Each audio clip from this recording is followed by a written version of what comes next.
In a secular democracy, an election is kind of like Christmas, and a person who says don't vote is like a bar humbug character. So let's have a look at the different factions involved in this election through their propaganda. Now, a party election broadcast by the UK Independence Party. Well, I think that will become abundantly clear. I mean, I wonder how long you could watch this before it would dawn on you quite naturally that it's a UKIP broadcast. Like 1 second, 2 seconds. I'm going to watch how long it is before it's obvious that, that I don't mean, I thought this was from Cannes, like some short film made by like a French teenage immigrant kid. Let's have a look. Good evening. Definitely it's a UKIP. And now for something completely different. Don't steal our comedy language for your mad politics. That belongs to us. And now for something completely different. That's the culture of comedy. Don't nick it for your weird... I suppose UKIP, they're a comedy party. I get it. Politics is a very serious business, but I do try and have a little bit of a smile along the way. Well, you're not having one now. You look like you've been dug up. And perhaps the odd pint of beer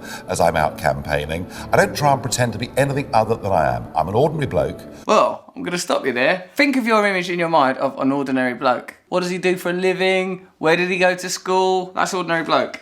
Right. Did an ordinary bloke go to a private school? Was he a city broker? Is he funded by an old Etonian investment banker who gave 5 million to the Conservative Party? That for me is member of the establishment, straight up member of the establishment who can balance a pint on his head. I think the point about UKIP, and the reason we call it the People's Army, is it's ordinary folks against the political class. That's interesting, because that's the sort of thing that we say on the Trews. We, the ordinary people, are out of touch with the political class. They don't connect with us. We don't understand them. They don't understand us. But we don't then say the solution to these problems are to scrap inheritance tax. Like scrapping inheritance tax, a policy of UKIP's, that creates massive loopholes for the richest people in the country so that they can donate to their children, furthers inequality by exacerbating the cycle of inherited wealth.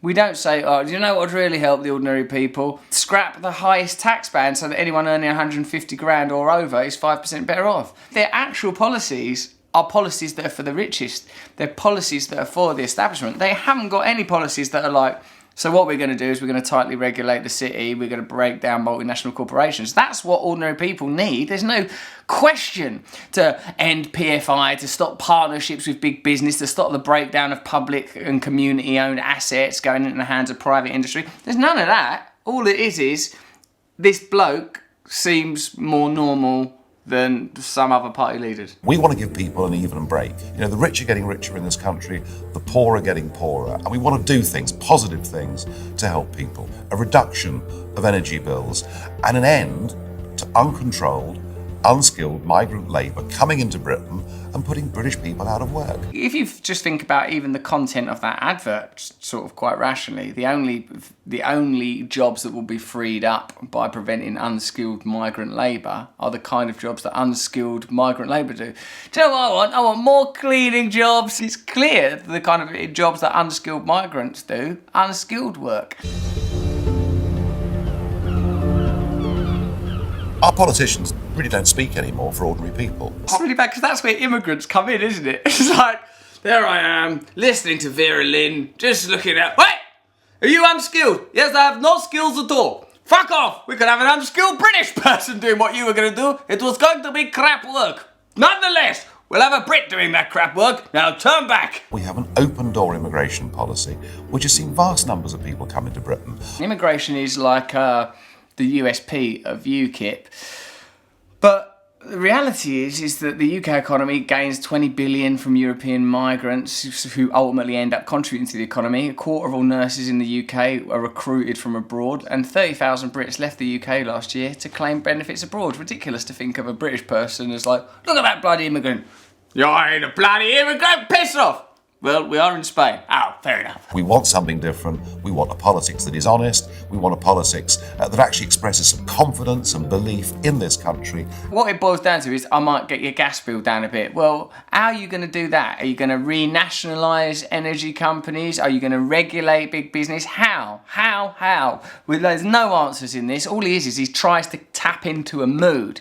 Like, sort of go, anybody can go, look, things have been pretty tough in this country for the last 10 years. We all feel disillusioned. We all feel like the politics isn't connected to us. There's a sense and we don't know quite what it is, and we're worried that our children can't afford houses. We're going to bring down your gas bill. That's not the bloody answer, is it? It's clearly not the answer. It's like, well, if there are loads of rich people with loads of power, what we're going to do is we're going to change the way that they have that control and power. So transnational corporations, powerful national institutions are going to be regulated, going to have to tax wealthy people more, but most importantly of all, the financial sector, where there's all this imaginary money, all this quantitatively eased money, printed money given to the financial sector, that is going to go back into the national economy. None of those things are being spoken about, so Nigel Farage can't do very much at all except look out wistfully over the white cliffs of Dover. I am unashamed to say that I'm patriotic.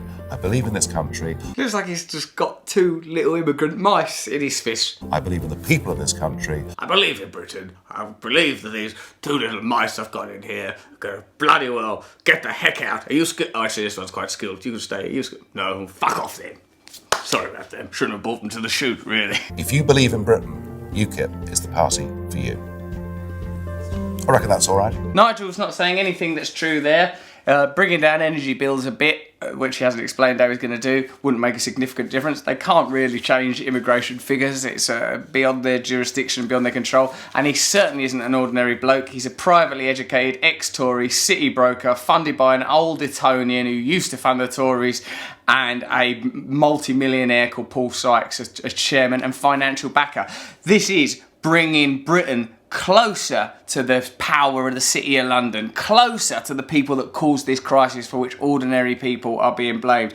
Nigel Farage is a step in the wrong direction. Vote UKIP if you want things to get worse than they already are. Listening to rhetoric that's irrelevant, reductive, and not actually connected to the problems that it claims to be resolving. True News, subscribe here.